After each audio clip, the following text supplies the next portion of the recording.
से बताइए कि जो योम शुहदाए पूरे मुल्क में योम शुहदाए पुलिस मनाई जा रही है आज के दिन के हवाले से, तो इस दिन के हवाले से आपका क्या कहना है? और जो हमारे मुल्क में जो दहशतगर्दी खुसूसन खैबर पख्तूनख्वा में और हमारे इस हवाले से पुलिस के जो हौसले जो उनके जो फ़राइज़ है वो किस हद तक आप इस पर कायम हैं? बिस्मिल्लाहिर्रहमानिर्रहीम। जिस तरह आप साहिबान के इल्म में है कि 4 अगस्त यौम शहादत है सफ़त गयूर साहब का, जो हमारे एडिशनल आईजी साहब थे, तो इसी मुनासबत से ये तय किया गया कि ये 4 अगस्त को पूरे पाकिस्तान में यौम शुहदा के तौर पे मनाया जाएगा। आपके इल्म में है कि तकरीबन इस चीज़ को अभी 24 साल हो चुके हैं कि पुलिस जो है ये जंग लड़ रही है, क्योंकि ये पुलिस के फ़राइज़ जो हैं वो आम रूटीन में शहरी इलाकों में होते हैं और इसमें इस चीज़ का अंदेशा रहता है कि शहरी नुकसान ना हो। तो इस हवाले से पुलिस बड़ी मोहतात अंदाज़ में दहशतगर्दी के ख़िलाफ़ ये जंग लड़ रही है। जहाँ तक खैबर पख्तूनख्वा पुलिस का ताल्लुक़ है तो उसके हौसले इसी तरह से हैं जिस तरह स्टार्ट में थे। अभी भी आप देखें कोई दिन ऐसा नहीं गुजरता जब पुलिस का कोई जवान शहीद ना हो। हमारे टोटल शुहदा की तादाद 2088 है, जबकि 2300 से ज़्यादा के करीब ज़ख्मी हैं। तो ये आपके सामने है, ये हौसला, इसमें हमें आवाम का जो है वो ट्रस्ट वो भी हासिल है और हम मज़ीद उनसे इस चीज़ के मुतमन्नी हैं कि वो हमारे साथ तामन करें ताकि इस मेहनत पे काबू पाया जा सके। सर अगर देखा जाए तो आजकल दहशतगर्दों के पास जदीद असलहा है, जैसे नाइट विजन वगैरह।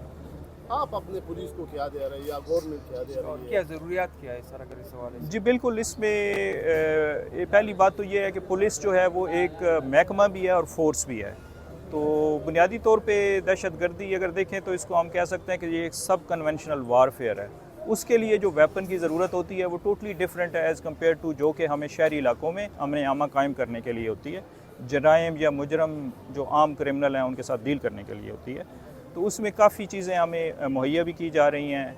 कुछ चीज़ों की कमी है जो हमने लिख के भेजा है, जिसमें APCs हैं, जैमर्स हैं, उसके बाद नाइट विजन जिससे आपने कहा, थर्मल इमेजिंग वेपन्स हैं। तो वो इंशाल्लाह जैसे हुकूमत वो हमें मुहैया कर रही है, IG साहब इस हवाले से काम कर रहे हैं, तो वो हमें साथ साथ वेपन और इक्विपमेंट बिल्कुल मिल रहे हैं। पुलिस जो है कुर्बानी दे रही है, वो फ्रंट लाइन की भी है ख़ास तौर पर, और कितना बड़ा चैलेंज है अभी जो हुकूमत ने फैसला भी किया है कि जितने भी ऑपरेशन है वो या CTD करेगी या पुलिस करेगी, कितना बड़ा एपिक्स के जी बिल्कुल ये चैलेंज है, लेकिन जिस तरीके से मैंने आपको बताया है कि बुनियादी तौर पे अगर आप देखें तो जो अर्बन एरियाज़ या इसमें ये टेररिज्म वगैरह है, इसको सबसे इफ़ेक्टिवली डील जो है वो पुलिस ही कर सकती है। उसकी वजह ये और किया है उसने वर्ल्ड ओवर ये 95% केसेस में पुलिस ने इसे डील किया है। उसकी वजह यह है कि वो आवाम के अंदर ही रहते हैं, आवाम के साथ उनका मुकम्मल रब्ता है, जबकि किसी और फोर्स का इस तरह से आवाम से रब्ता नहीं है जिस तरह पुलिस का। तो मैं समझता हूँ कि ये जो है पुलिस को अगर मुकम्मल तौर पे इक्विप किया जाए और उसके बाद इस हवाले से मज़ीद उसे स्ट्रेंथन किया जाए तो इस पे काबू पाना कोई इतना बड़ा मसला नहीं है हमारे लिए। कमिश्नर साहब, आपके क्या एहसास हैं आज के दिन के हवाले से? 4 अगस्त के हवाले से, तो आपके क्या एहसास हैं? जी बिस्मिल्लाहिर्रहमानिर्रहीम। जैसा कि आपको इल्म है कि ये 4 अगस्त हम हर साल शुहदा की आपने नहीं किया, कर लें जल्दी से कर लें बस फिर ये मनाते हैं।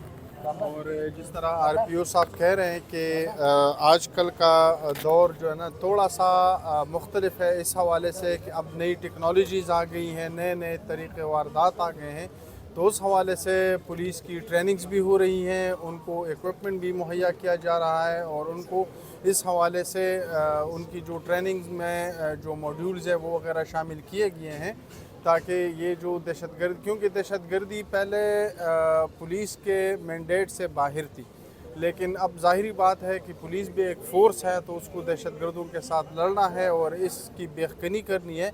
तो इसलिए मैं समझता हूँ कि पुलिस फ़ोर्स बिल्कुल इक्विप्ड है इस चीज़ के लिए और तैयार है कि हम इस लानत को इस माशरे से बाहर फेंकें। शुहदा ने बहुत सारी कुर्बानियाँ दी, खुसूसन हमारी पुलिस के जवानों ने, कैसे देखते हैं उनकी कुर्बानियों को? और जो सिर्फ पुलिस की कुर्बानी आप देखें कि अगर 2000 से ज़्यादा बंदा हमारा शहीद हो चुका है और जिस पर हमें फ़ख्र है कि ऐसी फ़ोर्स को हम लीड कर रहे हैं कि जो किसी भी कुर्बानी से दरेग नहीं करती, तो शहादत सबसे बुलंद मर्तबा है। और जैसे अभी तकरीब में भी आप लोगों ने तकरीरों में सुना कि जान का नजराना पेश करना ये वाहिद एक चीज़ है कि जिसके लिए अब सबसे ज़्यादा कुर्बानी यही है कि आप अपनी जान का नजराना पेश करें। तो अगर हमारे शुहदा ने हमारा सर फ़ख्र से बुलंद किया है, उन्होंने अपने जानवरों का नजराना पेश किया है اور یہ ہمارے لیے اور ہمارے آنے والے نسلوں کے لیے اور اس قوم کی بقا کے لیے انہوں نے یہ جنگ لڑ رہے ہیں اور اپنی قربانیاں پیش کر رہے ہیں. تو ہم ان کو سلوٹ پیش کر رہے ہیں, ہم انہیں سلام پیش کر رہے ہیں, اور انشاءاللہ ہم کوشش کریں گے کہ ان کے جو لواحقین ہیں وہ ہم سے دور نہ ہو اور ہم ان کو یاد رکھیں. Thank you, sir. Both comprehensive.